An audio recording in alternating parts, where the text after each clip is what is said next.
Amazon's $250 million deal with the Tolkien Estate and New Line Cinema to create a Lord of the Rings TV series includes a 5-season commitment expected to cost north of $1 billion, making it the most expensive television show in history. Wow. So that means that's 200 million a series, and let's say 10 episodes per series. That's 20 million per episode. Mm. Now, if my calculations serve me Wait, correct, wait. carry the 4, Yeah. divide by 17. This is the most profitable thing ever. No, I heard that Game of Thrones is around 10 million per Yeah. episode. So this will be double the amount. That's pretty insane. Yeah, I think the billion might be taking into account the licensing deal, the $250 million that they've already paid. But either way, it's still a shit ton of money. Yeah, that's really intense. Do we have more details on what the subject area of this is going to be? Not as far as I'm aware. No. Because that'll be what really interests me. Like 5 seasons of anything is going to be tough. Like if they retread something that the movies have already done, I'll find that very disappointing. I think you don't touch that. Yeah, so we do have word that they are talking to Peter Jackson, which would suggest to me that in a producer's role. in a producer's role that they would be working around the movies. Yeah. But it's a different like this is Amazon. Obviously, they don't have the same like it's not, it can't be exactly the same continuity or whatever. But I don't think they'd be stepping on the same toes if they're getting Jackson in. I feel like he'd work as an advisor or something to flesh he'd be out a the world. consultant Yeah. or something like that. And I mean, who better to understand the world? I think Just anyone other than Peter Jackson after the fucking Hobbit. Well, but I'll be honest. The Hobbit, and I've said this probably about 1 million times. I don't find the failures of the Hobbit to rest solely on Peter Jackson's shoulders. Not solely, but strongly. Not even strongly that. Like, I mean, if you think about why that movie failed, it really was about timing Direction. and how much time they had to accomplish what they tried to do. And I appreciate what they tried to do, to bring in more content from the Silmarillion, and what is like essentially a really rich world, and to do what Tolkien wanted people to do, which was to add things to this world. I mean, he didn't make this world to be set in stone by his own. Did he not? No, he Put out a tweet.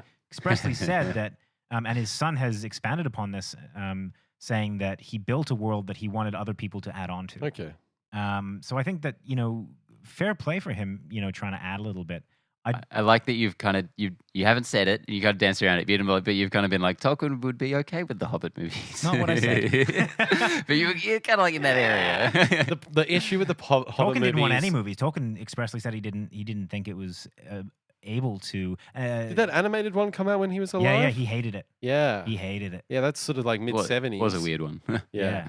But But the Hobbit movies, like, great that they had those extra things. Like, that's nice they're tapping into the other bits of source material, but get the movie right first. And that's where it all fell apart for me. Yeah. I just don't think they had the time to go through the script and really make sure that it was well.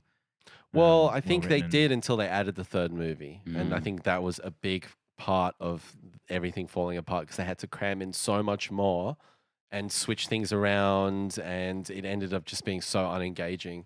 The volume was just too much for the Hobbit movie, which is supposed to be like quite a quaint, short. That should have been 2 movies at most. Yeah. And it should have been a really simple Punchy adventure like, story. Yeah. Yeah. They should have gotten rid of all that theme park, barrel riding shit. Should have focused more on Legolas trying to find Aragorn at the end. Yeah. That would have been. They should have The got a movie out of 12-year-old that. Aragorn or whatever it was. The continuity. just Gollum didn't- Strider. But what's Anyways. the everyone's money on in terms of what this is going to be? Is it going to be Silmarillion? Is it going to be retelling the stories? No, I think it'll be like ancient stuff, like Silmarillion stuff. I think it'll be adapting stuff that's already been written.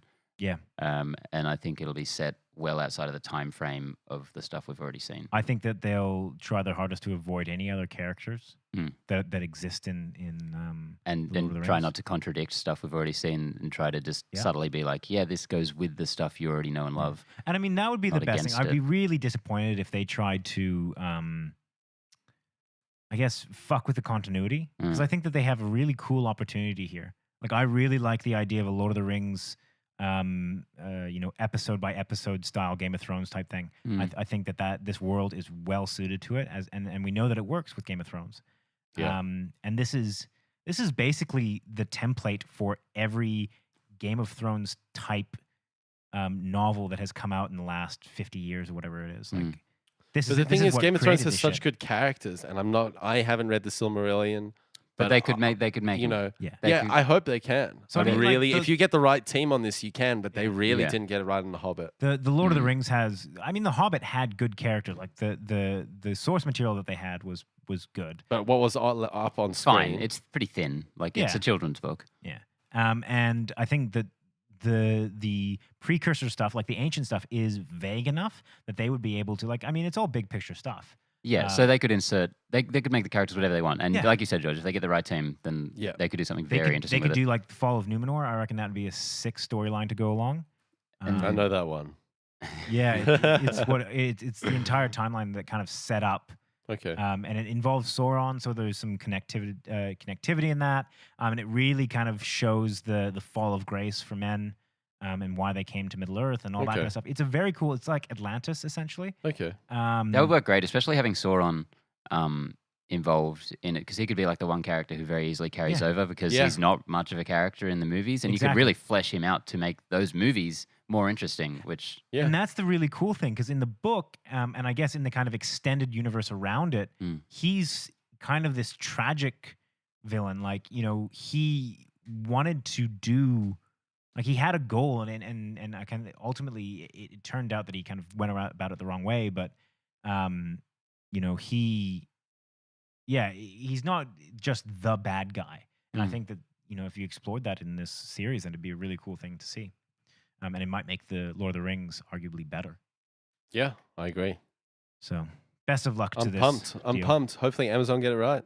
Yeah, and I think that with the reception to The Hobbit, they'll allow the production notes. team to take their time, to take their time and do it correctly. especially if they're spending $1 billion on it. Seriously, yeah.